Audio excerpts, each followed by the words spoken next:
Og'ayni 3-marta borishim. Ular bilan kelishib bo'lmayapti. Men pul olganda og'ziga pul bilan urgan Lyubboyni sotib olsam bo'ladi. Bo'ldi, tushundim seni. Sardor, qara pochchang ketdi. Qani bitta duo qiling. Qani, tinchlik xotirjamlik bo'lsin-a. Alloh. Sizlar o'tirib turinglar, men hozir. Pochcha, kiralar bilan qiynalmayapsizmi? Men qiynalaman. Elga kelgan to'y. Men ham shu to'yxonadaman-da. Pochcha o'zi oldingizga bormoqchi edim. Bitta firma ochib Assalomu alaykum, adasi, yaxshi keldingizmi? Alaykum assalom. Hali ham tayyor bo'lmadinglarmi?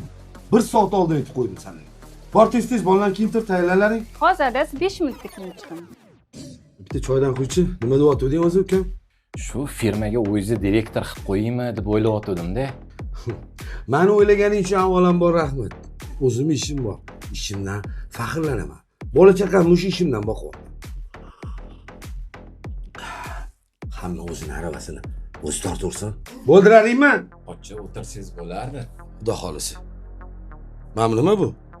O'g'lim, bolalarga deb ozgina shirinlik bilan meva solib qo'yuvdim. Bolalarim meva bilan shirinlik yegisi kelsa, otasi turib topib beradi. Uyingizda turaversin. Qani, yurlari tez. Mayli, yaxshi etib olinglar, pochcha. To'xtab.